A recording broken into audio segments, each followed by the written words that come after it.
Well, I started at the age of 5 playing music.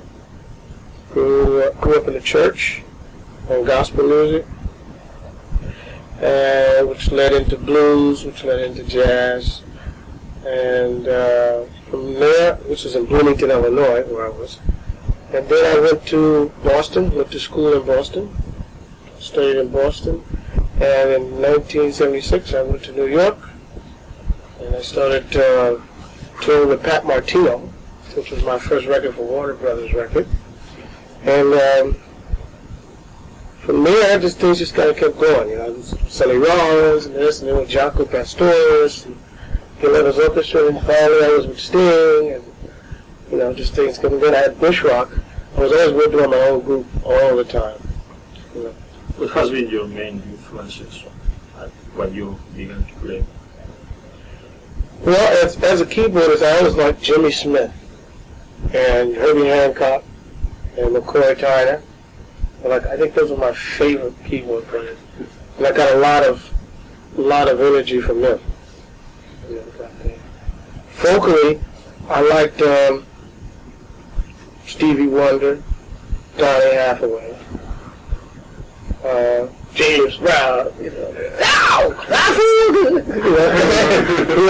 Everybody likes James Brown. You know. Yeah. Sax machine. Yeah. It's very important. Yes, it's very important. I see you, besides your recordings, you have made some soundtracks for movies. Tell us something about your Color of the Money. How was that? Color of the Money was a great thing. I was playing with the Gil Evans Orchestra. How I got involved with it. Gil Evans had the contract to do the soundtrack with Martin Scorsese, and I was part of the orchestra. So I came in and was playing part of the orchestra. Then Martin liked some of the sounds I was getting out of the synthesizer, so he asked me to come back and do some stuff separately on top of everything else, like sweetening. So that's how I got involved with that, through Gil Evans Orchestra. How was passing from playing in a jazz band to make a world tour with Amnesty International, with big names and Sting? How was that? It was marvelous. It was, I've played in front of large audiences before. With Jaco Pastorius, we played in fact, we played in Victoria, Spain, long time ago. I mean, I don't remember, but it was I remember we were coming there, we were late, we were eating, we were so hungry we had bought this greasy chicken at the border. But the border guy wouldn't let us get into the country, so Jaco went out to get some chicken, you know. So we gave the guy some chicken and we got across into Spain. So it was that kind of thing. And we played to a great big audience in Victoria, in kind of like a basketball stadium, someplace like that, you know. In the jazz festival. Yeah, it was like a jazz festival. And before that, I did like some jazz festivals like in Den Haag, which were all pretty big, but nothing compared to the size of Amnesty. When he started your idea to make your personal band, your band? For Bushrock, about 12 years ago. So the band started off as a trio. Then went from a trio to a quartet. Then from a quartet to 6 people, which is about as far as I'm going to go.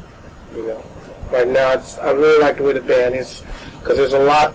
You know, it's just big enough to have enough color and spice on the stage to keep the thing interesting. Tell us something about your first own record, Bushrock, State of Mind. State of Mind was done in 1985 in New York with Ricky Sebastian, Yossi 5, and Kaindi Oyuhuru. It was done on a small record label called R&W Records, which is owned by John Salley, the basketball player from the Detroit Pistons. You know, these guys got money, man. You know? So he decided to start a record label, and his brother Ron Sally was my manager at the time. And they set up this record label, and they came down to see me play once, and they were very interested, and just let's do a record. Yeah. What kind of difference there was from his first album and now the new album that you start working with? The new album has much more exotic things in it. I would say, like, the first album is like there's no guitar, there's no background vocals. The percussion is pretty much more just African oriented, where the percussion now is more than that. It's more world oriented. When Norman Hedman is playing all these different things, and I got Andrea Ray playing second keyboard and doing vocals, which is going to free me up at certain times where I can go out and just sing, and somebody's playing the keyboard back there. You know what I mean? Then I go back and play the keyboard and we play together. And the main thing is that we got guitar. So the guitar in bushrock now defines the rock element more in the new bushrock than in the old bushrock. The old bushrock is a little more fusion-y, jazz fusion-y oriented. So I think it's much more rock oriented. Is new and big. Yeah, you could say it's more pop, and there's more vocal, there's more lyrics, there's background vocals and the guitar. There's just more things going on. And the reason I did the first record that way because I was really trying to set up a different kind of bass to build on. Because I had intentions of adding a guitar later. So I wanted to first work out all the underneath rhythms. So I figured if I didn't have a guitar, didn't have all that, I'd have to concentrate only on what I had. And that would build a strong bass. And then once I had the strong bass, then I would add the other elements on top of it. And that's how we have bushrock today. So it's going to be oriented to all kind of audience. Yeah, world pop. It's a world pop band. It's multicultural rock. Yeah, that's what it is. Bushrock. Also, that you explained something about the lyrics and the when you write the lyrics. Com fa les cançons? O sigui, com les idees? How do you start making a song? Where do you get the ideas from? Okay. Well, the way I write each record, I write each record from a conceptual point of view. Like, I don't write each song separate of itself. Like, I decide on what I want to call this record, what I feel on this record. And this record has a main theme. This first record here, well, this is actually the second record. This one's going to be called Delmar Brown Bushrock, since this will be the first record that will actually get into a more commercial vein. So like the first record was Bushrock State of Mind, which was kind of like in a jazz fusion, and this is going to go into a world pop situation. We'll call this Delmar Brown Bushrock, and then the next record will be called Bushrock whatever. You know, we'll go back to that. This record I'm trying to has all the lyrics in it are about social awareness. You know, it's like I'm not pointing a finger at you and telling you what to do. It's like one song is called Read the Signs. Read the signs within your heart. Read the signs within your mind. Read the signs within a word. Read the signs that you heard. So what it does, it basically just gives you an idea of things that you would think about anyway. You know, I'm not really into talking about politics too much. You know, like governments and presidents, and I choose to stay away from all that. You know, I prefer to just deal with it on a very social awareness situation. So all the songs maybe have a relationship one and the other, or not they are not totally different one of the other. You think the whole LP like a book? Yeah, definitely. Like this record on the first side, you got Be a Friend, Second song's Forevermore. Third song's Love Me Tonight. Fourth song's Girl from the Island. Fifth song's Ivory Coast. So if you say, be a friend forevermore, love me tonight, girl from the island, Ivory Coast. So they are in different chapters of one book. Yeah, right, exactly. You know, so it takes a lot of time. I spend a lot of time trying to really make it make sense. It's not difficult for you to concentrate of your work if many times you spend to work, for example, with Chico Freeman's or 2 years ago with the whole massive tour of Sting. It's not difficult for you? Yes, it can, you know, I would love to do it every day. Well, I'm always involved in it every day. You know, I play, you know. I'm really trying to get this record out now. I think every musician wants to be able to be involved in his work every day and be able to make a living at it every day. Fortunately, I haven't been able to do that yet with bushrock, but I feel very positive that that's going to happen very soon. And I believe in hard work and you know, staying with something. I don't look at those things I played with Sting as something that took me really away from it. I used to think that it might have took me away, but I wrote a lot of songs on that tour. So there was an experience. It gave me something that also helped me get ready to make this more better. What songs do you think are going to hit more from your next LP? Well, that's hard to say, but I think Be a Friend is the single. The first single. I think Love Me Tonight, Girl from the Island, definitely.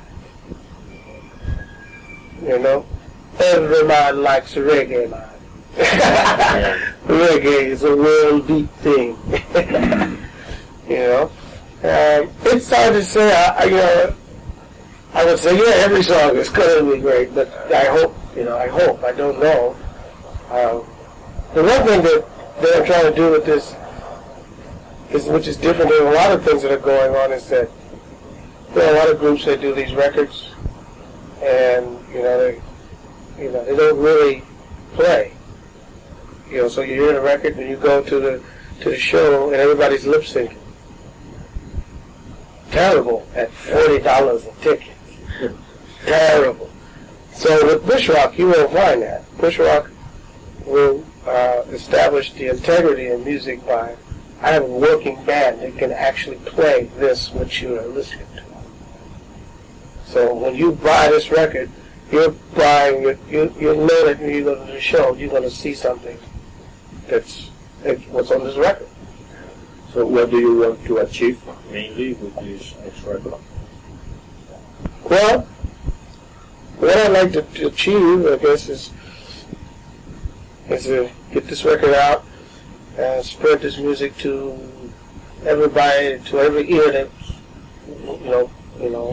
wants to hear it, and hope that I make those who are happy from listening to it. And plans for the future? Well, plans for the future is to do another bushrock album, another bushrock album, another bushrock album, another bushrock album, and another bushrock album, and another Between tours and holidays. Yeah, between tours and holidays. Okay. Okay? I think it's enough. That's enough. Thank you. Thank you. Yeah. Will you say something to the people from Spain? Yeah, salute in Spain. How do you say it? Yeah. How do you say it? What do you want to say? What do you want to say? Hello, I'm Delmar Brown. I hope to see you playing in Spain pretty soon. Hello, I'm Delmar Brown, and I hope to see you soon in Spain with bushrock. Right. That's good. ¿Y en catalán? Y en catalán. Will you say Would you try that? in our language? Sure. Listen. Okay. Let me get put some drinks of water. Oh, you know. No, aquí no. Tell me. I tell you. Just say it. Say it. Hola. Hola, yeah. Hola, soc Delmar Brown. Ens veiem aviat a Barcelona. Okay. Hola, Hola. Soc. okay. Delmar. Hola, soc Delmar Brown, Adrian, Xavi. and No, but it's better. It's better than right. It's possible here. Yeah, I don't care. I don't care.